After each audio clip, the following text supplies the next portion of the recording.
Good morning, welcome to వార్తలు వాస్తవాలు. నా పేరు రాజేష్. పత్రికల్లో వచ్చిన ప్రధాన వార్తలను చూద్దాం. ముందుగా నమస్తే తెలంగాణ చూస్తున్నాం. నమస్తే తెలంగాణలో కాశ్మీర్లో ఉగ్ర ఘాతుకం. నిన్న కాశ్మీర్లో జరిగినటువంటి ఒక ఉగ్ర దాడికి, ఒక అమానవీయటువంటి సంఘటనకి, ఒక రక్తపు డేర్లు అక్కడ కాశ్మీర్లో పారినటువంటి హృదయ విదారక పరిస్థితులకు సంబంధించినటువంటి వార్త మనం చూస్తున్నాం. జమ్మూ కాశ్మీర్లో ఉగ్ర ఘాతుకం కాల్పుల్లో 26 మంది పర్యాటకుల్ని కాల్చివేశారు. ఇది అత్యంత దారుణాతి దారుణమైనటువంటి ఘటన నిన్న కాశ్మీర్లో జరిగింది. కాశ్మీర్ అనేది ఒక భూతల స్వర్గంగా అభివర్ణిస్తుంటారు. అక్కడ పర్యాటక ప్రదేశాలని అక్కడ విజిట్ చేయడం కోసం అక్కడ ఒక పర్యాటక కేంద్రంగా అది ఉంటుంది. సో దానికోసం చూడడానికి అనేక మంది అక్కడికి వెళ్తుంటారు. సో అట్లా అది చూస్తూ ఆ సన్నివేశాలని, అక్కడ ఉన్నటువంటి వాతావరణాన్ని ఆస్వాదిస్తున్నటువంటి పర్యాటకుల పైన ఒక్కసారిగా ఉగ్రవాదులు వచ్చి విరుచుకుపడి వాళ్ళని పిట్టల్ని కాల్చినట్టు కాల్చేశారు. సో అసలు ఏం జరుగుతోంది, ఎవరు వచ్చారు, ఎందుకు వచ్చారు, ఎందుకు కాల్ చేస్తున్నారో అంతా తెలుసుకునే లోపే అంతా జరగాల్సినంత దారుణం అంతా జరిగిపోయినటువంటి పరిస్థితి. అక్కడ వేడుకున్నారు, అంటే మమ్మల్ని ఎవరికి చంపకండి అని వేడుకున్నా కూడా ఎవరిని వదిలిపెట్టలేదు. అక్కడ భర్తను భార్య కళ్ళ ముందే చంపిన తర్వాత ఇక నన్ను కూడా చంపండి అంటే నేను చంపం, వెళ్ళి మీ మోడీకి చెప్పుకోండి అంటూ ఆ ఉగ్రవాదులు మాట్లాడినటువంటి మాటలు. సో వాళ్ళందరూ చెప్తుంటే నిజంగా ఇంత దారుణం జరిగింది అనేది నిన్న మనకు కనిపించింది. మినీ స్విట్జర్లాండ్ బైసరాన్లో ఈ ఘటన జరిగింది. తమ పని అన్న ది రెసిస్టెన్స్ ఫ్రంట్ మృతుల్లో తెలంగాణ ఇంటెలిజెన్స్ బ్యూరో అధికారి మనీష్ రంజన్ కూడా చనిపోయారు. దారుణానికి పాల్పడ్డ వారిని వదిలిపెట్టబోమంటూ ప్రధానమంత్రి నరేంద్ర మోడీ హెచ్చరిక చేశారు. భూతల స్వర్గం జమ్మూ కాశ్మీర్లో రక్తపుటేరులు పారాయి. మినీ స్విట్జర్లాండ్గా పిలుచుకునే పహల్గామ్లోని బైసరాన్ కాల్పుల మోతతో దద్దరిల్లింది. విహారయాత్ర కోసం వచ్చిన పర్యాటకులకు అంతులేని విషాదాన్ని మిగిల్చింది. ప్రకృతి అందాలను చూసి పరవశించి సేద తీరుతున్న పర్యాటకులపై మంగళవారం మధ్యాహ్నం ఉగ్రవాదులు ఒక్కసారిగా కాల్పులకు తెగబడ్డారు. మనం ఇక్కడ చూడొచ్చు. ఈ నెల 19నే పెళ్లై హనీమూన్కి వెళ్లి ఉగ్రదాడిలో భర్త వినయ్ ప్రాణాలు కోల్పోవడంతో అక్కడ నిశ్చేష్టురాలై భార్య రోధిస్తున్నటువంటి ఫోటో అందరినీ కూడా కలిచివేస్తున్న పరిస్థితి. ఎవరు ఎందుకు చంపుతున్నారో అర్థం కాక పర్యాటకులు నిశ్చేష్టులయ్యారు. తేరుకునేసరికి పలువురు రక్తపు మడుగులో విగత జీవులై కనిపించారు. నిమిషాల్లో అంతా జరిగిపోయింది. వచ్చిన దారిలోనే ఉగ్రవాదులు అడవిలోకి పారిపోయారు. ఊరు కాని ఊరిలో, భాష రాని ప్రాంతంలో తమ వారిని కాపాడుకునేందుకు సాయం కోసం బాధితుల కుటుంబ సభ్యులు ఆర్తనాదాలు చేశారు. కాపాడేందుకు అక్కడ దవాఖాన లేదు, డాక్టర్లు అంతకన్నా లేరు. పహల్గాం చేరుకోవడానికి వాహనాలు కూడా సమీపంలో లేవు. ఎక్కడ చూసినా పిట్టల్లా రాలిపోయిన పర్యాటకులతో ఆ ప్రదేశం మరో భూమిని తలపించింది. సైనిక హెలికాప్టర్లు అక్కడికి చేరుకొని క్షతగాత్రులను తరలించే వరకు అక్కడ భయానక వాతావరణం నెలకొంది. ఉగ్రతూటాలకు 26 మంది మరణించగా మరో 20 మందికి పైగా తీవ్రంగా గాయపడ్డారు. సో ఇంత దారుణమైనటువంటి ఘటన జరిగింది నిన్న కాశ్మీర్లో. ఉగ్రదాడి అమానవీయ చర్య. బీఆర్ఎస్ నేత కేసీఆర్ ఈ చర్యను తీవ్రంగా ఖండించారు. జమ్మూ కాశ్మీర్లో పర్యాటకులపై ఉగ్రవాదుల దాడి అమానవీయ చర్య అంటూ బీఆర్ఎస్ అధినేత కేసీఆర్ మండిపడ్డారు. ఉగ్రదాడిని తీవ్రంగా ఖండించారు. ఈ మేరకు మంగళవారం ఒక ప్రకటన విడుదల చేశారు. ఘటనపై దిగ్భ్రాంతి వ్యక్తం చేశారు. పలు ప్రాంతాల నుంచి కాశ్మీర్ సందర్శనకు వచ్చిన 26 మంది పర్యాటకులను ఉగ్రవాదులు దారుణంగా కాల్చి చంపడం అమానవీయ చర్య అంటూ ఆయన విచారణ వ్యక్తం చేశారు. బాధిత కుటుంబాలని ఆదుకొని అండగా నిలవాలని, క్షతగాత్రులకు మెరుగైన వైద్యం అందించాలని కేంద్రాన్ని ఆయన కోరారు. ఉగ్రవాదులు దాడి చేసిన ప్రాంతాన్ని పరిశీలిస్తున్నటువంటి సైనికాధికారులు, పోలీసులు మనం చూస్తున్నాం. సో చాలామంది తీవ్రంగా గాయపడ్డారు. నా భర్తని కాపాడండి. పాల్గాన్ సమీపంలోని బైసరన్ వద్ద పచ్చిక బయలు రక్తపుటేరుగా మారాయి. రక్తపు మడుగులో పడి ఉన్న మృతదేహాలు, వాటి వద్ద మహిళలు విలపిస్తున్న దృశ్యాలతో కూడిన వీడియోలు సోషల్ మీడియాను వణికించాయి. తన భర్త తలలో తూటా దిగిందని, ఆయన్ను కాపాడండి అంటూ మహిళ నిస్సహాయంగా అర్థిస్తున్న దృశ్యం ఓ వీడియోలో కనిపించింది.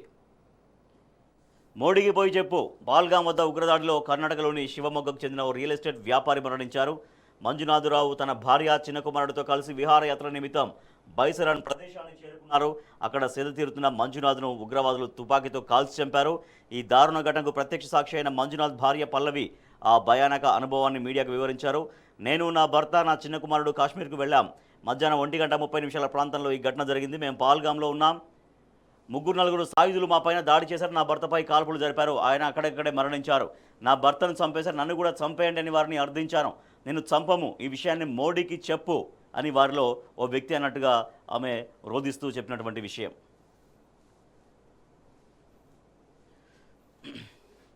పాల్గాం ఉగ్రదాడి బాధితుడికి దవాఖానలో చికిత్స చేస్తున్న వైద్యులు, పాల్గాం మృతుల్లో తెలంగాణ ఐబీ ఆఫీసర్ కూడా ఉన్నారు.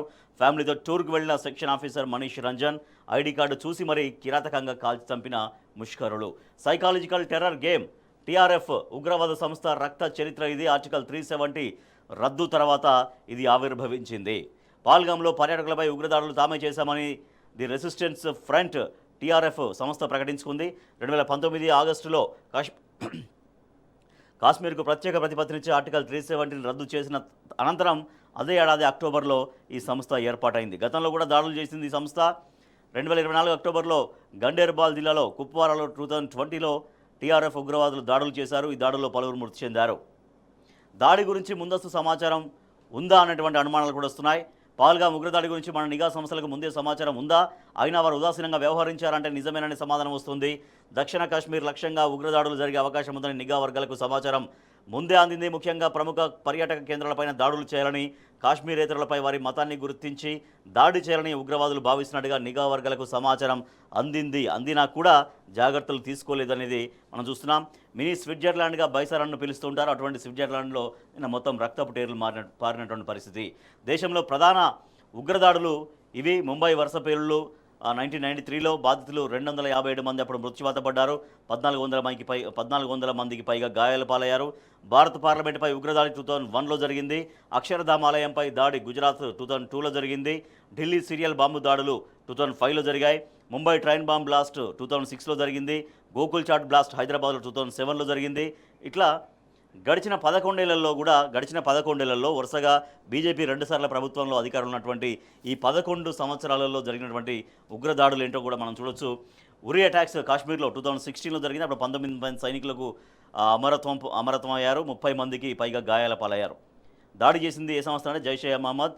పుల్వామా దాడి 2019లో జరిగింది. బాధితులు 40 మంది సైనికులకు అమరత్వం, 35 మంది పైగా గాయాలు. దాడులు చేసింది సేమ్ మళ్ళీ జైషే మహమ్మద్దే. ఆ సంస్థనే ఆ దాడులకు పాల్పడింది. రైట్. ఈ వదిలిపెట్టబోమంటూ ప్రధానమంత్రి మోడీ రియాక్ట్ అయ్యారు. పాల్గాంలో జరిగిన ఉగ్రదాడిని ప్రధానమంత్రి మోడీ తీవ్రంగా ఖండించారు. ఈ దాడిలో తమ ఆప్తుల్ని కోల్పోయిన వారికి ఆయన సంతాపాన్ని తెలియజేశారు.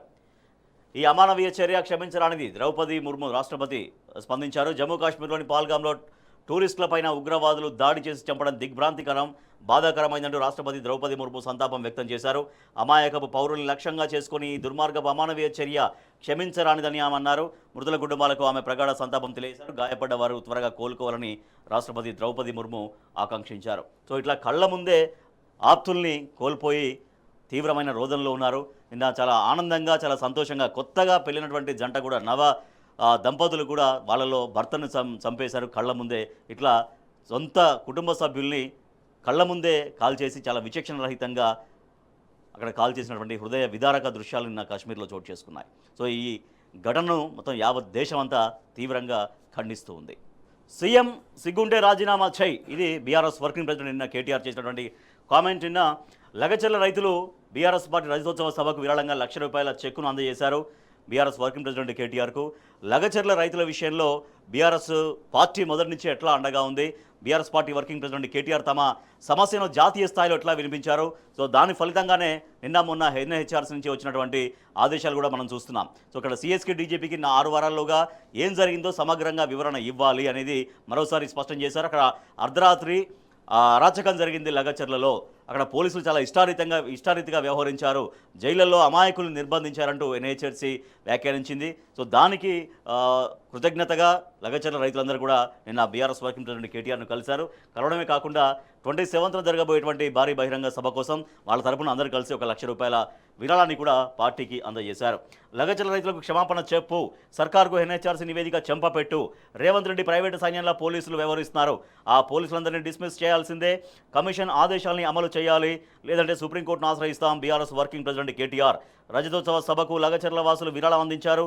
కేటీఆర్కు ₹1,00,000 చెక్ అందజేశారు. వారికి కృతజ్ఞతలు తెలిపారు కేటీఆర్. రైట్. భూమి ఇచ్చి ఎటు పోవాలి, నాకు భర్త లేడు, ఉన్నది 3.5 ఎకరాల భూమి, 2 కొడుకులు చెరసగా పంచినప్పుడు అక్కడ భూమి లాక్కుంటే నా పరిస్థితి ఏంటి అంటూ అక్కడ మహిళా రైతు ప్రశ్నిస్తున్నారు. ఇంకా బెదిరిస్తున్నారు. కోర్టు చెప్పినా కూడా ఇంకా మమ్మల్ని బెదిరిస్తున్నారు. ఇప్పుడైతే 20 లక్షలు ఇస్తాం, లేదంటే రూపాయి కూడా ఇవ్వకుండా గుంజుకుంటామని ఇంకా కూడా బెదిరిస్తున్నారంటూ కూడా సురేష్, అంతకుముందు అరెస్ట్ అయినటువంటి సురేష్ ఆ రైతు కూడా చెప్తున్నారు. అధికారంతో విర్రవీగుతున్న రేవంత్ రెడ్డికి కాంగ్రెస్ ప్రభుత్వానికి జాతీయ మానవ హక్కుల కమిషన్ ఇచ్చిన నివేదిక చెంపపెట్టు, 3 ఏళ్లలో మళ్ళీ బీఆర్ఎస్ అధికారంలోకి వస్తుంది. రేవంత్ రెడ్డి ప్రైవేటు సైన్యంలాగా ఓవరాక్షన్ చేస్తున్న పోలీసు అధికారులను వదిలిపెట్టేది లేదు. సదరు అధికారులు విరమణ పొందినా ఏ మూలన దాక్కున్నా పట్టుకొచ్చి హిసాబ్ బరాబర్ చేస్తామంటూ కేటీఆర్ చాలా స్ట్రాంగ్గా హెచ్చరించారు. సర్కారు కాదు సర్కస్ నడుపుతున్నారు. కాంగ్రెస్ పార్టీకి ఒక విధానం లేదు, పద్ధతి లేదు. ముఖ్యమంత్రి ఒక మాట చెప్తే మంత్రులు మరో మాట అంటారు. పథకాల ముచ్చట అడిగితే పారిపోతున్నారు. వీళ్ళని సర్కారు నడపమంటే సర్కస్ నడుపుతున్నారంటూ ఆయన ఆగ్రహం వ్యక్తం చేశారు. బీఆర్ఎస్ రజతోత్సవ సభ కోసం లగచర్ల గిరిజనులు ₹1,00,000 విరాళంగా ఇవ్వడం గుండె నిండా సంతోషాన్ని నింపింది. వాళ్ళ కష్టంలో ఉన్న వేళ బీఆర్ఎస్ అండగా ఉందని, అందుకే ఉడతా భక్తిగా సాయం చేస్తున్నామని లగచర్ల గిరిజనులు ముందుకు రావడం గొప్ప విషయం అంటూ కేటీఆర్ చెప్పారు.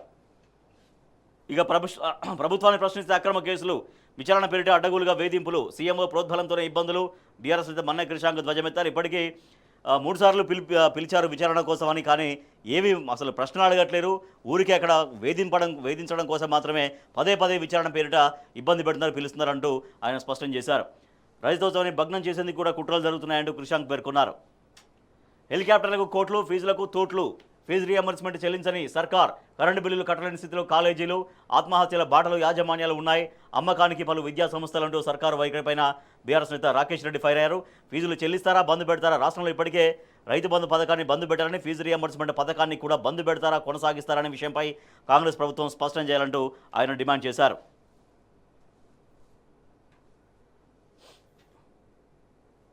ఇక ఫార్మాసిటీ విషయంలో కూడా ఇంకా ఫార్మాసిటీ ఎక్కడ ఫార్మాసిటీ అంటూ స్వయంగా కాంగ్రెస్ పార్టీ ఎమ్మెల్యే మల్లెడ్డి రంగారెడ్డి మాట్లాడిన మాటలు కూడా చూడొచ్చు. ఈ ఫార్మాసిటీ పైన సాక్షాత్తు అది ఇంకెక్కడ ఫార్మాసిటీ ఉంది, ఫార్మాసిటీ లేదు అంటూ ఆయన మాట్లాడారు. సో ఫార్మాసిటీ విషయంలో ప్రభుత్వం అనేక రకరకాలుగా మాటలు చెప్తుంది. ఫార్మాసిటీ రద్దు చేసామని కాసేపు చెప్తుంది, రద్దు చేయలేదని కాసేపు చెప్తుంది, ఉన్నదని చెప్తుంది. ఇట్లా అసలు ఫార్మాసిటీ గురించి ఇంతవరకు ప్రభుత్వం నుంచి ఒక స్పష్టమైనటువంటి విధానము, స్పష్టమైనటువంటి మాట, స్పష్టమైన వైఖరి లేనటువంటి పరిస్థితి. సో అక్కడ ఫార్మాసిటీ పేరుతో మరి తీసుకున్నటువంటి ఆ భూములు మళ్ళీ రైతులకు వెనక్కి ఇవ్వట్లేరు. అక్కడ ఫార్మాసిటీ ఉంది అని చెప్పట్లేరు, లేరని చెప్పట్లేరు. ఫార్మాసిటీ ఉందని ప్రభుత్వం చెప్తుంది, ఫార్మాసిటీ లేదని ప్రభుత్వం చెప్తుంది. మళ్ళీ కోట్లలో మాత్రం ఫార్మాసిటీ ఉంది అంటున్నారు. ఇట్లా బయట మళ్ళీ ఎమ్మెల్యేలు వాళ్ళు మాట్లాడుతున్నారు ఫార్మాసిటీ ఇంకెక్కడ ఫార్మాసిటీ ఉందని. సో ఇట్లా రైతుల విషయంలో, రైతుల భూముల విషయంలో అనేక రకాలుగా మాట్లాడుతూ వాళ్ళని ఇంకా కూడా గందరగోళపరుస్తున్నటువంటి పరిస్థితి. ధాన్యం కొనుగోళ్ల విషయంలో రైతులు ఇంకా ఇబ్బందులు పడుతూనే ఉన్నారు. ధాన్యం కొనేది ఎప్పుడు అంటూ ప్రభుత్వాన్ని ప్రశ్నిస్తున్నారు. అనేక చోట్ల ధాన్యం కొనుగోళ్లు జరగక తీవ్రంగా ఇబ్బందులు పడుతున్నారు. మొన్న మనం చూసాం, వడగళ్ల వాన వచ్చినప్పుడు, అకాల వర్షం వచ్చినప్పుడు కళ్ళ ముందే ఆ ధాన్యం తడిసి ముద్దయిపోతుంటే దీనంగా రోధించాల్సినటువంటి పరిస్థితి రైతుది. వడ్ల కొనుగోలులో కాంగ్రెస్ సర్కార్ తీవ్ర నిర్లక్ష్యం పైన కన్నెర చేసిన అన్నదాతలు, కడుపు మండి రోడ్డెక్కిన రైతులు, పలు జిల్లాలో మిన్నంటిన ఆందోళనలు. సూర్యాపేట జిల్లా గుర్రంతండ, సిరిసిల్ల జిల్లా గంభీరావుపేటలో రాస్తారోకో, నిజామాబాద్ జిల్లా కోటగిరి తహసీల్ ఆఫీస్ ఎదుట ఎత్తుండ రైతులు ధర్నా. వడ్లకు నిప్పు పెట్టారు, ధాన్యం బస్తాలు రోడ్డుపై పడేసి నిరసన తెలిపారు. ధాన్యం కొనకుంటే రోడ్లపైనే టెంట్లు వేస్తామని హెచ్చరిక చేశారు. వడ్ల కొనుగోలులో ప్రభుత్వం నిర్లక్ష్యం పైన రైతులు మండిపడి రోడ్లపైన ధర్నాలు చేస్తున్న పరిస్థితి. మరోపక్క వడ్ల కుప్పపైనే రాలిన రైతన్న, కళ్ళంలో ధాన్యం ఆరబోసి వడదెబ్బకు రైతు వెంకన్న మృతి. మహబూబాబాద్ జిల్లా మదన్దుర్తిలో ఈ విషాదం జరిగింది. ఇట్లా నిన్న కూడా ఒక మహిళా రైతు అలాగే ప్రాణాలు కోల్పోయినటువంటి పరిస్థితి. అంటే ప్రభుత్వం ఏమాత్రం పట్టించుకోకపోవడంతో, కొనుగోలు కేంద్రాల్లో ఉన్నటువంటి ఇబ్బందుల్ని తొలగించకపోవడంతో అక్కడ ధాన్యం కొనుగోలు కేంద్రాల్లో రోజుల తరబడి పడిగాపులు కాస్తున్న పరిస్థితి. ఓ పక్క విపరీతంగా ఎండ కొడుతుంది. మొన్న అకాల వర్షం వచ్చింది. అకాల వర్షానికి కళ్ళ ముందే కష్టపడి పండించిన పంట నీళ్ల పాలవుతుంటే చేసేదేమీ లేక దీనంగా ఏడుస్తున్నటువంటి రైతు పరిస్థితి మనకు కనిపిస్తుంది. మరోపక్క విపరీతంగా ఎండ కొడుతుంది. ఆ ఎండకు సొమ్మసిల్లిపోయి ధాన్యం కుప్పలపైనే పడి మృత్యువాత పడుతున్న పరిస్థితి. కడుపు మండి ధాన్యానికి నిప్పు, ధర్నా చేసిన రైతులతో మాట్లాడుతున్న మాజీ మంత్రి ఎమ్మెల్యే జగదీష్ రెడ్డి. సూర్యాపేట జిల్లా గుర్రంతండ వద్ద రైతుల బైఠాయింపు, సంఘీభావం ప్రకటించారు ఆయన. గంభీరావుపేటలో రైతులు కన్నెర్ర, ధాన్యం కొనుగోలు కేంద్రాల్లో ధాన్యం కొనుగోలు జరపాలని, వేగవంతం చేయాలని వాళ్ళు ఆందోళన చేశారు. మరోపక్క ఇది ఎక్కడంటే చివెంల ఐకేపీ కొనుగోలు కేంద్రం ప్రారంభించి 20 రోజులైనా కూడా ధాన్యం కొనడం లేదంటూ రోడ్డుపైన రైతులు బైఠాయించారు. వడ్లు కొనట్లేరంటూ రోడ్డెక్కిన రైతులు. ఇది ఎక్కడంటే కామారెడ్డి జిల్లా దగ్గర. ధర తగ్గించాలని మిర్చి రైతుల ఆందోళన, కేసముద్రం మార్కెట్లో నిరసన. మహబూబాబాద్ జిల్లా కేసముద్రం మార్కెట్లో ఆందోళన చేస్తున్న రైతులతో మాట్లాడుతున్నటువంటి పోలీసులు. నిన్న ప్రారంభం, నేడు మూసివేత. నారాయణపేట జిల్లా మక్తల్లో కొనుగోలు కేంద్రాన్ని ప్రారంభించి వెంటనే మూసేశారు. ఆ భూములన్నీ తీసుకోవాలి, లేదంటే జెన్కో కన్వేయర్ బెల్ట్ సర్వే పనులు అడ్డుకుంటాం, పురుగుల మందు డబ్బాతో సీపెల్లి గ్రామ రైతులు నిరసన అంటూ మరొక దానికి సంబంధించినటువంటి ధర్నా చూస్తున్నాం. ఇట్లా ధాన్యం కొనుగోలు కేంద్రాల్లో కొనుగోలు జరపకపోవడంతో రైతులంతా ఇబ్బంది పడుతున్నారు. ఇక్కడ రైతులు మృత్యువాత పడుతున్నటువంటి పరిస్థితి చాలా, అది ఇంకా మరింత దారుణమైనటువంటి పరిస్థితి. ఇప్పటికే రైతులు వందలాది సంఖ్యలో ఆత్మహత్యలు చేసుకున్నారు. ఇప్పటికి 460, 70, 80 అంత సంఖ్య పెరుగుతూ వెళ్తుంది.